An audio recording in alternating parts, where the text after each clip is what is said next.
Oi, gente, sou a professora Pati Barra. Eu sou a Carol Rezende, professora de Física. E no vídeo de hoje nós vamos falar sobre algo que eu tenho certeza que é uma tortura para muitos alunos, né, Carol? Muito! Na verdade, o aluno chega nessa reta final, Pati, e ele fica ansioso de saber como estudar e mais do que isso. Eles ficam pensando, pouco tempo e muita matéria. Meu Deus, o que eu posso fazer? É isso, mas agora vocês vão acompanhar com a gente as principais dicas para você mandar bem nessa revisão nas últimas semanas aí. Então não saia daí. Segue a vinheta e roda o vídeo.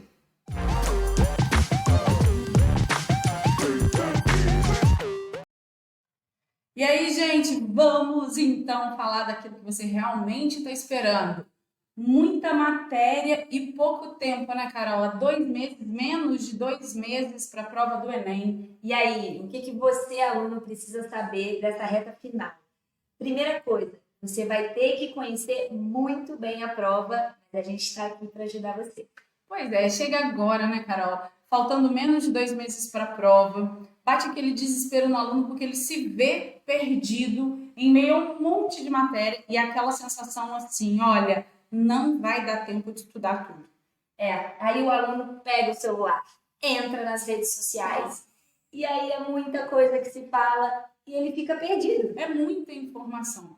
Mas tem uma coisa que é muito importante o aluno ter em mente, que é a seguinte, pode acreditar, você não vai saber tudo até a data da prova. É impossível saber tudo até a prova do Enem. Já que não dá para saber tudo, você tem que procurar com inteligência usar algumas estratégias que com certeza vão te ajudar, né? É isso. A gente está aqui para ajudar você a ter todo essa preparação. Sim, a gente conhecer a prova, saber a melhor estratégia, o que você tem que planejar nesse final de menos de 2 meses de estudo. Acho que você vai ter certeza de que esse vídeo vai te levar a um sucesso. Pois é, então a primeira coisa, vamos falar de dicas. Pode parecer chover no molhado, mas não tem como não falar disso. Qualquer que seja o vestibular que você vá fazer, você precisa conhecer o perfil da prova. Você precisa conhecer o estilo de questão, porque essa análise da prova, essa análise dos anos anteriores da prova, vão permitir que você consiga traçar um perfil dos conteúdos que são mais cobrados, daqueles conteúdos que são mais recorrentes, e tá aí o seu foco. É ali que você precisa realmente mirar.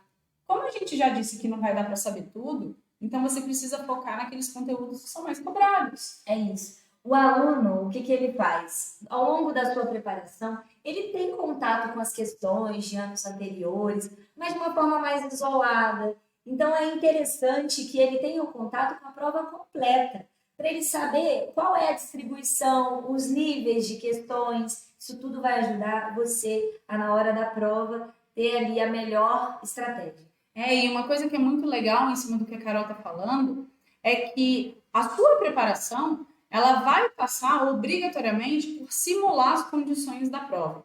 E quando a gente fala simular as condições da prova, vai além de você se preparar só fazendo os exercícios só de química, só de física ou só de matemática. É importante que você se programe, que você faça essas provas na sequência que elas aparecem lá no Enem, na FUVEST ou qualquer que seja o vestibular que você vai fazer. Isso vai começar a fazer o que a gente chama de ambientação, que é começar a trazer um pouco de ideia para o seu cérebro do que você precisa esperar. O aluno tem que estar preparado para uma prova que tem diversos níveis de questões. Eu vou ter questão fácil, eu vou ter questão difícil, isso é previsto. Então, não vai te surpreender na hora que você pegar a prova encontrar uma questão difícil de física. Mas você também está preparado para saber qual a melhor forma que você vai seguir ali para resolver a questão. Com certeza. Principalmente no vestibular, como por exemplo o Enem, que traz como critério de correção a teoria de resposta ao item, o famoso e temido TRI. Mas, na verdade, para aquele aluno que está preparado para a prova, o TRI é uma mão na roda. Por quê? A sua prova do Enem, vamos falar especificamente de Enem, ela tem que ter o que a gente chama de coerência pedagógica. A sua prova tem que ser coerente. Ela tem que apresentar coerência quando a gente fala em acertos de questões fáceis e médias, comparado ao acerto de questões difíceis. É exatamente por isso que o seu foco, o seu objetivo naquela prova vai ser realmente acertar as questões fáceis e médias. As difíceis você deixa ali como um segundo plano, se der tempo, mas não perde tempo com elas, não. Foca no que é fácil e médio, né, Carol? E isso vai fazer o aluno que conhece verdadeiramente o modelo de prova do Enem. E é para isso que esse vídeo vai ajudar você. Pois é, então vamos falar do ponto de vista prático. Carol, de física. Quais são os conteúdos mais cobrados na prova de física? E dentro disso, fala para o nosso aluno, fala para aquele aluno que está ali assistindo esse vídeo, dentre todos esses conteúdos, há 2 meses, menos de 2 meses para o Enem, onde que ele precisa focar? Paty, tem um assunto que ele vem todos os anos, que é a parte de eletrodinâmica. Tende a ser aquele temido assunto da maioria. Só que o aluno ele precisa conhecer que essa parte da matéria já foi cobrada em diversos níveis. Quando você pega uma questão de circuito elétrico, o aluno precisa identificar se aquela questão ela é nível difícil ou fácil. Se ela for difícil, é aquilo que a Paty já falou para vocês. Não é a nossa prioridade acertar as questões difíceis. Então, você vai olhar a questão com toda a sua preparação, com o contato que vocês vão ter dos anos anteriores, vocês vão adquirir esse feeling, né? Para conseguir enxergar a questão e já ver o nível dela. E isso é uma coisa que os alunos sempre perguntam.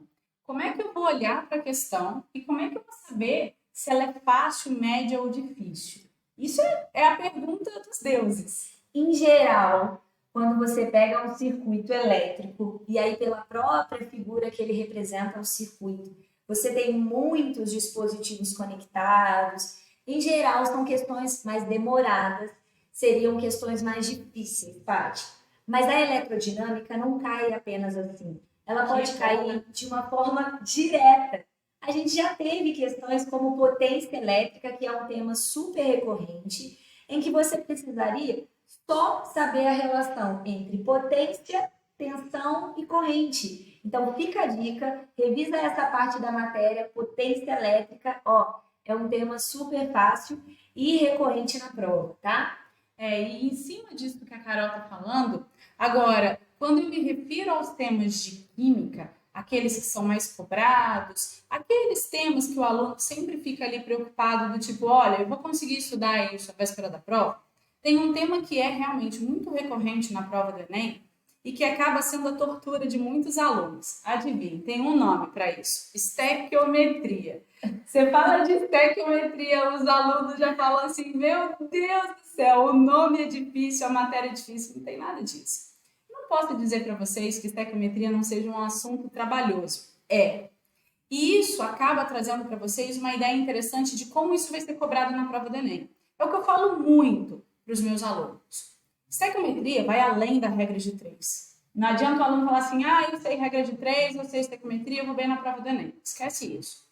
Só que alguns pontos dentro da estequiometria podem ser mais rápidos e mais diretos, mas historicamente as questões de estequiometria elas estão entre essas questões com nível mais elevado de dificuldade, por vários aspectos. Porque muitas vezes você tem várias informações ao longo do texto, isso demanda tempo, e principalmente, dependendo da questão, e o Enem cobrou isso nos anos anteriores, pelo menos nos últimos 3 anos, sempre veio uma questão com nível bem elevado, envolvendo estequiometria e soluções, que demanda tempo no cálculo. Caramba, você tem em média 3 minutos por questão. Paty, você está falando de tempo, eu já te interrompi para lembrar de uma coisa. O aluno ele precisa ter estratégia de controlar o tempo das questões. Não adianta chegar na questão e falar, eu sei fazer essa questão, mas você sabe que ela vai demorar muito tempo. Então, não se dedique a ela. Lembra que você precisa fazer as questões mais diretas, as questões fáceis, e a prova vai ter questões desse tipo. Com certeza absoluta. É por isso que quando você se deparar com uma questão de estequiometria, questões de reações orgânicas que também sempre aparecem na prova do Enem, já são questões que vão vir com nível mais elevado de dificuldade. Seja porque o assunto por si só é mais complexo, ou porque ele vai demandar tempo, porque ele vai ter várias conversões de unidade, eu vou ter várias contas. Então, não é por ali que você vai caminhar. Você vai caminhar em busca daqueles assuntos que são recorrentes e que vão aparecer com nível de dificuldade mais baixo, questões mais diretas, né, Carol? Na física, cai muito a parte de termologia. E aí, dentro da termologia, a gente tem questões do tipo que a Patrícia falou também sobre muitas unidades, conversões, você vai requerer muito tempo, né? Vai precisar de muito tempo. Mas você tem questões diretas, conceito de calor, falar sobre trocas de calor, diferentes formas de troca de calor. Essas questões diretas, você prioriza. Elas são as que você vai garantir. Pois é, e a menos de 2 meses para o Enem, nessa reta final, quando você vai se preparar para a prova, em meio a esse desespero do tipo, eu não consegui estudar tudo, você realmente vai deixar de lado aqueles assuntos que você já tem uma maior dificuldade com eles e vai focar nos recorrentes que são mais simples. Por exemplo, quando a gente fala de química, e é uma coisa que a Carol vai lembrar do que eu estou falando, quando eu me refiro às forças intermoleculares. Gente, é carro-chefe na prova do Enem, da prova de Ciências da Natureza. Vem ali com um viés na física, tem um pezinho muito grande dentro da biologia. Você precisa conhecer quais são as interações e, principalmente, a consequência dessas interações com as propriedades físicas que os compostos possuem. Não tem como, isso cai na prova, isso é histórico. E são conteúdos que aparecem em mais de uma questão. Poxa, você não pode deixar de, a menos de 2 meses para o Enem, naquela reta final, deixar de ter esse assunto na ponta da língua, né? Tem outro tema também que na prova de física é recorrente, a parte de fenômenos ondulatórios. E, Paty, são questões teóricas em que o aluno consegue visualizar o fenômeno, é muito prático, então é facilmente mostrado uma situação do cotidiano em que você precisa aplicar o seu conhecimento de fenômenos ondulatórios. Pois é. Olha, Carol já falou de ondulatório, ela falou de eletrodinâmica, ela falou de termologia, eu já puxei aqui um pouquinho para o meu lado, estequiometria e reações, que são questões, são assuntos que vão aparecer, mas com um nível mais elevado de dificuldade. E dentro ainda da química, a prova ela vem distribuída ao longo da matéria como um todo. Então você não vai ficar ali focado em um único assunto. Vai cair somente aquilo. Não, a prova é bem distribuída, o que é uma excelente, uma grande vantagem para você. Paty, me fala uma coisa. E as reações orgânicas? Meu Deus do céu, a reação orgânica sempre cai. Só que tem uma dica, os alunos eles ficam até meio bravos quando eu falo isso. Gente, reação orgânica você tem que olhar um modelo. Historicamente, todas as questões de reações orgânicas, elas vieram ou com a descrição do que está acontecendo no enunciado, como caiu numa prova do Enem falando sobre ozonólise, ele descrevia exatamente qual era o produto desse alceno, da ozonólise desse alceno, ou ele vai me dar um modelo. E dentro desse modelo eu preciso replicar. Só que para isso é muito importante que você conheça, que você tenha uma noção do mecanismo. Não chega a ser um mecanismo propriamente dito, mas a ideia da reação que está acontecendo ali. Mas lembre-se que dentro do contexto da química orgânica, reações, Carol, realmente esse assunto costuma aparecer com um nível mais alto de dificuldade. Mas ele precisa, dentro da química orgânica, lembrar das funções orgânicas. Sabe aquele reconhecimento dos grupos funcionais? Que os alunos viram e falam assim, essa é a parte da matéria que eu gosto? Pois é, tem que saber. É isso. Eu lembro de uma questão que tinha um bonequinho assim, lembra? Um nanokid. Gente, isso sempre aparece. Não o kid em si, mas essa cobrança e essa contextualização, inclusive com algumas coisas engraçadas, trazendo alguns memes. Isso é algo muito recorrente na prova. Mas aí, Carol, já que nós estamos falando desses temas, dos mais recorrentes, como é que o aluno pode buscar isso? Olha, a gente precisa ter o que falamos hoje, o contato com o modelo de prova. Uma dica muito importante. Os alunos têm acesso às provas anteriores pelo site do INEP. Então, você, aluno, pode acessar o site do INEP. Nós vamos colocar aqui, no descritivo do vídeo. É isso. Você consegue ver as provas dos anos anteriores, as provas que são aplicadas do PPL. Elas são muito interessantes para você ter contato com outras questões que às vezes você já viu em aulas isoladas. você tem esse contato com as provas anteriores. O aluno, com a melhor estratégia ali na hora de fazer a revisão. A dica que eu posso dar, Paty, quando ele pegar a questão, tenta identificar o tema. Identificou o tema? Por exemplo, a questão é de fenômenos ondulatórios. Que você aproveite esse momento para revisar. Revisar não só o fenômeno ondulatório que está sendo abordado naquela questão, mas revisar os outros também. Então, assim, a prova ela te dá um direcionamento dos principais assuntos. Isso é uma dica fantástica, porque ali você vai conseguir fazer um estudo em blocos. A partir das questões, você vai conseguir estudar fenômenos de ondulatória de um modo geral. Aí você vai partir, por exemplo, dentro da química orgânica. Aí é uma questão de química orgânica. Aí dentro de química orgânica, o que mais que eu preciso revisar? Porque aparece muito alguns assuntos com requisitos. Poxa, é uma questão de reações? É uma questão de isomeria, mas eu preciso conhecer os grupos funcionais para conseguir acertar aquela questão. Então, quando você identifica, igual a Carol falou, o assunto daquela questão e faz a sua revisão, busca lá nos seus achados aquele mapa mental, aquele fichamento que você já fez e usa todo esse material para recordar e revisar. Nós vamos trazer, né, Carol, em alguns vídeos disponíveis para vocês aqui no canal do YouTube, quais são os métodos que podem potencializar a sua memória, o seu resgate por aquele conteúdo que está aí preso na sua cabeça e que você vai precisar evocar, você vai precisar tirar esse conteúdo na hora da prova. E revisão, gente, a revisão, ela é infalível. Na física, a gente tem algumas fórmulas principais, a gente tem que memorizar? Sim, porque tem questões que a gente precisa aplicar a equação para eu conseguir desenvolver. E aí, quando você está nessa revisão, você olhou o tema da questão, busca, como a Paty falou nas suas anotações, as principais equações relacionadas àquele assunto. Anota. E aquele post-it colorido que vocês adoram colocar no caderno? Pois é, eles são fundamentais. Faz aquela anotação, a observação, como que você enxergou o tema. Então, coloca ali, olha, foi cobrado um fenômeno de interferência de ondas. Escreve o que eu preciso saber sobre interferência. Pois é, essas são algumas dicas que nós estamos trazendo para vocês. Mas não fica só nisso, não. A véspera do Enem, esse momento faltando 2 meses, menos que isso, você não pode se descuidar da redação. É isso. A redação ela é fundamental. Pois é. E para isso, você precisa construir argumentos, você precisa treinar fazendo redação, você precisa assistir filmes, séries que vão ajudar nesses conteúdos históricos, ajudar a desenvolver argumentos.